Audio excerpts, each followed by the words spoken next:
Hello and welcome to Chatting Vintage Games, the only podcast that, much like the good old days, doesn't charge you microtransactions. It is a one-off payment up front. I am Chris Scullion. I am joined by VGC editor Andy Robinson and the legendary Mike Jackson. Mike, we have known Mike for almost 20 years.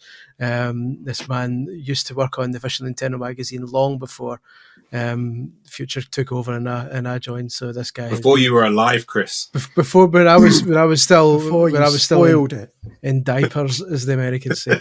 But yeah, so I thought when we're going to discuss the GameCube, there's only kind of one guy we want on, and that is Mike Jackson. And that was Reggie feels amazing. That was Reggie, and Reggie couldn't make it. Reggie was like, "Fuck you guys." So then we asked Ken Kutaragi. He says no. We just basically Mike was like our 17th or 18th choice, but we're glad he's here. That feels good. Feels good to be here, guys. Thanks for that. Mike, how you doing, man? Oh, awesome. Yeah, doing good. How about you? I'm good. Chris, we don't talk enough. I don't want to derail the whole thing, but we need to talk more. I know. We should. We'll take that offline. Just take the hint, man. He doesn't want to talk to you. I know. I said on our messages before this that you don't care about me anymore. You didn't even know what part of the planet I lived on anymore. I thought you were still living in Vegas. And he's like, "Oh, fuck's sake!" What's that prick? No, I'm waiting until I have a suitable background before we can, because I don't want to like measure virtual game background. It's like you're streaming from one of our basements, from our laundry room. I know, it's poor. My games room is a work in progress, but we'll get there. We should probably discuss the Nintendo GameCube because that's the whole reason we're here. Is that what we're to talk about? September the 14th, 2001, Japan. November the 18th, 2001, North America, and the 3rd of May, 2002. We had to wait. What's that, 7 months? I didn't have to wait, mate. Only mugs had to wait. Boy. I know, but chumps who like slow consoles with big borders. They're the ones who waited. I had mine.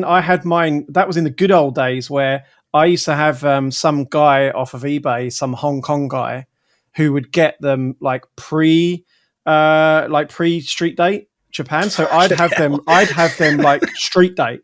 I had a Nintendo GameCube on the Japanese street date. I used to get, like, in those days, I used to get like a Mario Sunshine and stuff like that pre street date. So I'd be like putting stuff up on my little blog, and IGN would be like, "Oh, what?" Like, I bet they wouldn't, but you were the old school version. You're the old school version. The people who downloaded Zelda ROMs and started streaming them online. No, because I bought it. No, I mean equivalent. That's not even a similar comparison, Christopher. Well, you got it. That is a really good memory for me. Like, I think Mike's probably both of you are probably a generation ahead of me in that regard. But it's the first Nintendo console I spent my own money on. Yeah, same. And I'm ported because I'd learnt that PAL consoles were for mugs mid N64 gen when I didn't want to wait for Perfect Dark anymore, so I imported a US console, and it's like, oh my god, it's like taking the Vaseline out of your eyes. Like how good like the picture looks at in NCSC, the games run fast, and so I was always going to get a Japanese GameCube, and I've got like such good memories of, like, you know how like you get, I think the controller arrived first. And then you just hold the controller and you're feeling how good this controller is and looking at the controller. And then I had, it was just such a cool launch lineup, right? Wave Race, Monkey Ball, Luigi's Mansion, and Monkey Target was so good. I had to then get some, save up and get some controllers. And I had 4 bloody purple controllers because they didn't do any color ones in those days, like at launch. I actually got an import Japanese GameCube. Again, like Andy, it was my first machine that I paid for with actual money. Wasn't the first machine I'd earned. There's some story to that. I was freelancing for Nintendo. I was working with Nintendo before I was old enough to be paid. So they used to give me games consoles as not a payment. Sweets. Right? Yeah, as not a payment. But that was the first console I paid with money, and I got it by accident. And the story behind that is pretty cool. It's Nintendo Magazine used to use an importer in the UK called Raven Games. I don't think they're still around anymore. I remember the name. And we used to order all our stuff from them. And so, being the sort of T-boy of the office, I was the guy who always had to make the calls to Raven Games to say, "Hey, can we have so-and-so game? Can we have Sin and Punishment, whatever?" And Tim, the editor of Nintendo Magazine at the time, said, "Mike, can you call Raven Games and make sure we've got our Japanese, our GameCube imports in, like, probably a month before the Japanese release?" And Raven Games guys, yeah, cool, we'll sort you out, and then hung up. Those calls usually don't go beyond that because they've got our details or whatever. That was it. Anyway, GameCube Japanese launch day, a box arrived, and in it was 2 GameCubes, not 1. Fuck, man. And when we checked the invoice, they had charged us for 2. And I thought, like EMAP, big company, this won't be a problem. And they went, no, can you wrap that one up and send it back, right? So I was literally just wrapping it up. I hadn't had any. That sounds like the most painful thing on earth. Yeah, I was wrapping this GameCube up on the Japanese launch day in the UK. I was wrapping a GameCube up to send it back to Raven Games, and couldn't do it. I said to Tim, can you just take 400 quid off my next invoice and I'll take this home right now? And so I went home. I woke up that day not knowing that I was going to go home with the sequel to N64 that night. I was like absolutely mind blowing. And for like to people nowadays, 400 quid sounds reasonable, but people might not remember that when the GameCube launched in the UK, it cost £129. Yeah. It was going to be 150. Then they cut the price. Mike, do you remember how much I've got like weird flashbacks? Do you remember how much it cost in CX? Do you remember that when it first came out? I remember like CX was selling it for, I don't remember the exact figure, but it was something stupid, like I think it was between 500 and 600 or something like that. I don't know. When CX was good on Ref Day. When they had games. When CX had some games, yeah. When you went in there for a GameCube and not a Samsung. When CX had games that don't say promotional copyright across them at the front of them.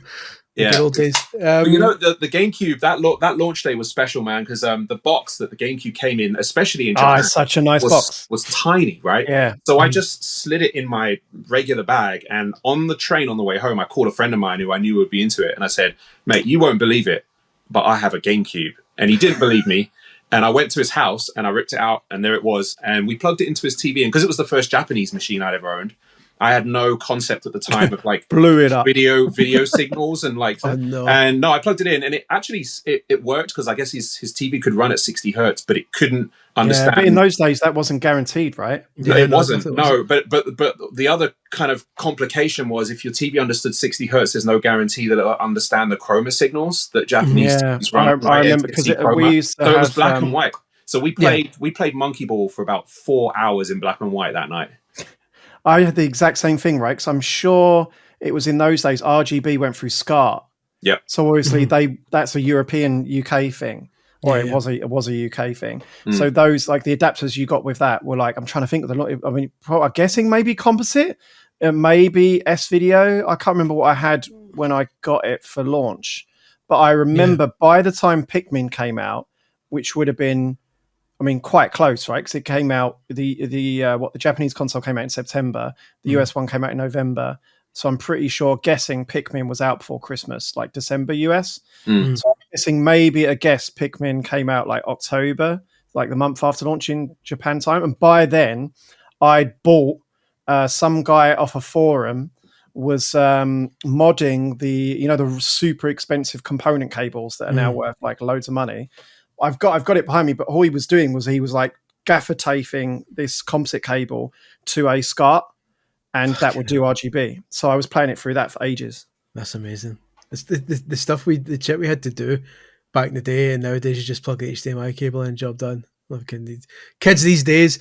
They got to download a bloody giant patch. That's what they've got to do now. I want to tell another story as well about the GameCube launch, because when the US launch rolled around, I don't really remember the details of how this happened, but I guess US software, or at least one or two games, particularly you're going to say the same story as me, was being sold in America before the American console was out, right? But people on the IGN forums at the time had already figured out that you could just solder these 2 points together and your GameCube was effectively an American one that wasn't out yet, right?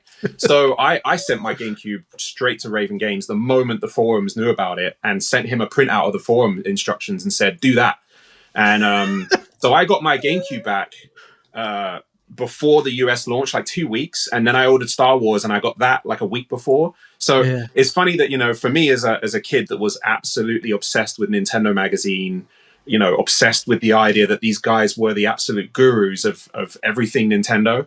And then fast forward, like at the beginning of the N64 generation, and fast forward to the beginning of the GameCube generation, and Nintendo Magazine needed my GameCube and my copy of the game because they didn't have it, right? Like